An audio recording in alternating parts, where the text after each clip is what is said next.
हाय, film spot में खुशामदीद। आज हम जिस फिल्म की रिकैप देखने जा रहे हैं इसका नाम है बास्टिल डे। तो चलो फिर दोस्तों शुरू करते हैं। पेरिस के एक मशहूर टूरिस्ट पॉइंट पर सब एक खूबसूरत औरत की तरफ मुतवज्जा होते हैं जो बगैर कपड़ों के सीधी सड़क पर चलती है। सब लोग औरत की बहादुरी से इतना मुतासिर होते हैं कि वो नहीं समझते कि एक चालाक चोर उनकी अशिया चुरा रहा है। कुछ देर बाद जेब कतम माइकल मैसन औरत से रेलवे स्टेशन पर मिलता है और पता चलता है कि वो दोनों मिलकर काम करते हैं। फिर वो चुराई हुई रकम आपस में तकसीम करते हैं और दूसरी जगह एक नौजवान औरत जूई अपने बॉयफ्रेंड जीन के साथ होटल में वक्त गुजार रही होती है। जीन ने एक गुड़िया के अंदर बम रखा हुआ है और चाहता है कि जूई बम को फ्रांसीसी नेशनल पार्टी के दफ्तर में रख दे। जूई बम को रखने से इनकार करती है लेकिन फिर वो जीन के झांसे में आ जाती है। जूई ब्लॉन्डी विग पहनती है और इमारत की तरफ जाती है। वो देखती है कि इमारत की सफाई करने वाला क्रू पहुंच चुका है तो वो बम को नकारा करने का सोचती है क्योंकि वो बेगुनाह लोगों को कत्ल नहीं करना चाहती है। वो बम लेकर बाहर चली जाती है। वो सीढ़ियों पर बैठकर जीन को कॉल करती है। वो सूरत हाल बयान करती है और कहती है कि वो बम को नजदीक तरीन दरिया में फेंक देगी। इस दौरान माइकल शहर की सड़कों पर घूम रहा होता है अपने नए शिकार के लिए और तभी वो जूई को देखता है। वो इसके करीब पहुंचता है क्योंकि इसकी तवज्जो कहीं और होती है तो वो इसका बैग चुरा लेता है। माइकल बहुत मायूस होता है जब वो देखता है कि बैग में सिर्फ एक टेडी बियर और एक एनालॉग फोन है। फोन अचानक बजता है और माइकल इसे उठाता है। जब जीन की आवाज दूसरी तरफ से आती है तो माइकल जल्दी से फोन को रख देता है। माइकल फिर बैग को फेंक देता है और चले जाता है। चंद मिनटों बाद बैग में रखे बम का धमाका होता है और इसके असर से माइकल भी दूर जा गिरता है।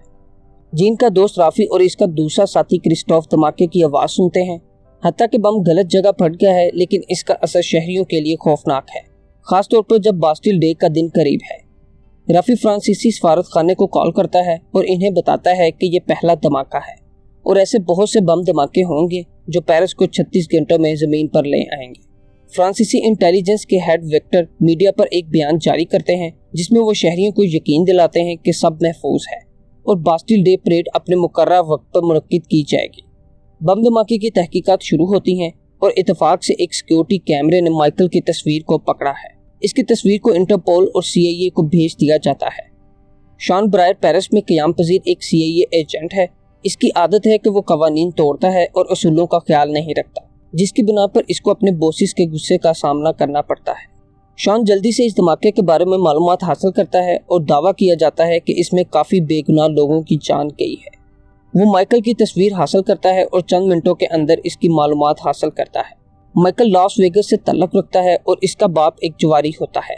माइकल एक सहीन तालिबे इल्म होता है लेकिन इसके बाप की अचानक वफात हो जाती है जो काफ़ी मकरूस होता है और इसी बात ने इसको शरीफ ज़िंदगी से दूर कर दिया और नतीजतन इसको हाई स्कूल छोड़ना पड़ा और वो मुख्तलिफ ममालिक से आगे बढ़ता गया और फ्रॉड करता गया। शॉन जल्द ही माइकल के घर का तौक़ुफ़ करता है पे फ़ोन को इस्तेमाल करते हुए। माइकल जब भी यहाँ आता था तो अपनी माँ को कॉल करता था लेकिन जब वो पहुँचता है तो माइकल छत से भागने की कोशिश करता है। वो एक बाइक चुरा कर बाजार के हजूम से गुजरता है लेकिन शॉन जल्दी से इसे पकड़ लेता है और इसे तफ्तीशी कमरे में ले जाता है।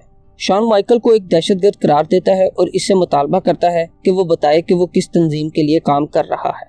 माइकल इकरार करता है कि उसने एक बैग खातून से चुराया है जिसने ब्लॉन्डी विग पहन रखी थी। हैरत की बात यह है कि शॉन माइकल की बात का यकीन करता है, अलबत्ता वो देखना चाहता है कि वो कितना उम्दा चोर है।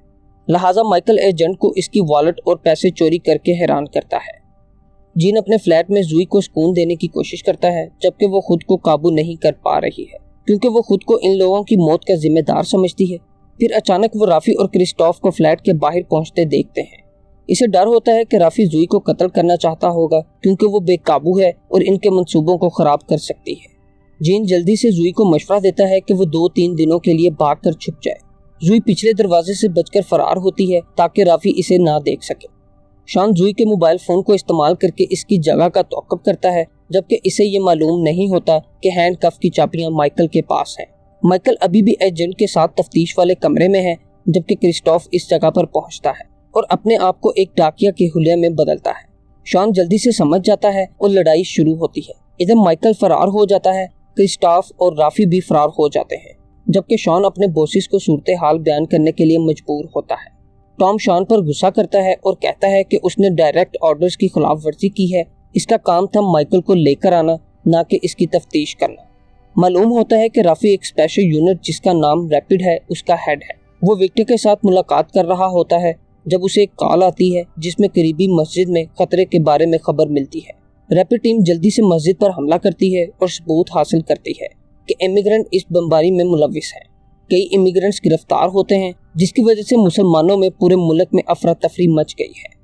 माइकल अपने दोस्त बाबा के पास जाता है ताकि कुछ दिन वो इसके हाथ छुप जाए, लेकिन बदकिस्मती के साथ पता चलता है कि बाबा को हकाम ने माइकल को बेच देने के लिए रकम अदा की होती है। रैपिड की टीम घर को घेर लेती है लेकिन बाबा ने तमाम दरवाजे बंद कर दिए हैं, इसलिए माइकल बच नहीं सकता। माइकल छुप जाता है और टीम से बच जाता है। वो छत पर भागता है और जब एक स्नाइपर इसे मारने की कोशिश करता है तो शॉन आ जाता है और इसे बचा लेता है। वो माइकल की मदद करने के लिए राजी होता है और वो कहता है कि सिर्फ एक तरीका ही है जिसके जरिए वो अपने नाम को साफ कर सकता है, और वो है जुई को तलाश करना। दोनों जुई के छुपे हुए मकाम पर पहुंचते हैं, लेकिन इनके पहुंचने से पहले जुई के दोस्त इसे बचाने आ जाते हैं, जिससे जुई बच जाती है और दोनों मर्द मायूस हो जाते हैं। शॉन को ये मालूम होता है कि जुई का एक दोस्त क्लब में काम करता है, तो वो माइकल से कहता है कि वो इस आदमी का आइडेंटिटी कार्ड हासिल करने की कोशिश करे। माइकल इसका आइडेंटिटी कार्ड हासिल करता है जिस पर इसका एड्रेस होता है। शॉन और माइकल इस एड्रेस पर जाने के लिए निकलते हैं और जुई को वहां पाते हैं। जुई इनकी मदद करने के लिए राजी हो जाती है जब शॉन इसे बताता है कि जुई कोई दहशतगर्द नहीं बल्कि सिर्फ एक डिलीवरी देने वाली है। जुई इन्हें जीन के बारे में बताती है जिसकी वजह से वो इसके फ्लाइट पर जाते हैं। इसी दौरान पुलिस की इमिग्रेंट्स को पीटने की वीडियोस इंटरनेट पर वायरल होना शुरू हो जाती हैं, जिससे बहुत से इस्तेजाजी मुजाहरे पैदा होते हैं और पुलिस को खतरा महसूस होता है। शॉन, जुई और माइकल जीन के फ्लैट पर पहुंचते हैं जहां वो इसको मुर्दा पाते हैं। शॉन लाश पर निगाह डालता है और जीन के बाजू पर टैटू देखता है। वो सब कुछ समझ लेता है और सब कुछ जो हो रहा है वो भी समझ लेता है। वो अपनी दूसरी बॉस कैरन से राब्ता करता है और इसे कुछ बताता है। वो बताता है कि रैपिड टीम ने बम धमाके के हमले को कुछ बड़ा करने के लिए एक डिस्ट्रैक्शन के तौर पर इस्तेमाल किया है। बदकिस्मती से जैन रैपिड का साबिका कैप्टन है जो मर चुका है, इसलिए वो इसकी कहानी की तौसीक नहीं कर सकता, लेकिन वो माइकल और जुई के साथ है। इसके बाद कैरन इन तीनों से मिलने का प्लान करती है। कैरन विक्टर को इनकी लोकेशन बताती है और इसके साथ मिलकर एक प्लान बनाती है कि वो माइकल और जुई को हिफाजती तहफ़्फ़ुज़ में ले लेगी। इन तीनों की लोकेशन की तस्दीक करने के बाद विक्टर कैरन को गोली मारता है, क्योंकि वो जान चुकी थी कि इस सारे मंसूबे के पीछे विक्टर है। वो राफी को लोकेशन बताता है और इसे और इसकी टीम को तीनों को मारने का हुक्म देता है। वो इसे बताता है कि ऑनलाइन वीडियोस और धमकियां भी इसके मंसूबे का हिस्सा हैं। अब हजारों मुजाहिरीन कौमी बैंक की जानब चल रहे हैं। इसी वक्त विक्टर ने ऐलान किया कि रैपिड कौमी बैंक की हिफाजत कर रही है। शॉन और जुई जल्द समझते हैं कि जिन लोगों को इन्हें लेने भेजा है वो रैपिड टीम का हिस्सा है। शॉन जल्दी से कुछ लोगों को मारता है, जिसकी वजह से वो गाड़ी पर काबू हासिल कर लेता है। आज बास्टिल डे है और शॉन को रैपिड टीम का मेन प्लान समझ आ चुका है। इनका मंसूबा यह है कि मुल्क में बेचैनी का माहौल बनाकर वो बैंक ऑफ फ्रांस में चोरी करेंगे और साथियों समेत भाग जाएंगे। शॉन टॉम को कॉल करता है और इसे इन सब बातों की मालूमात देता है। टॉम विक्टर के अपने मुल्क को धोखा देने पर यकीन करने के लिए राजी नहीं होता। ये देखते हुए वो मजबूर होता है कि शॉन अकेला चोरों से लड़ाई करे। वो गाड़ी बैंक की तरफ चलाता है जहां हजारों मुजाहिरीन जमा हो चुके हैं। ये विक्टर के मंसूबे का हिस्सा है क्योंकि ये रैपिड को बैंक की अंदरूनी सिक्योरिटी तक मुकम्मल रसाई फराहम करेगा। शॉन माइकल और जुई को कहता है कि वो गाड़ी में इंतजार करें जबकि वो बैंक के अंदर जाता है।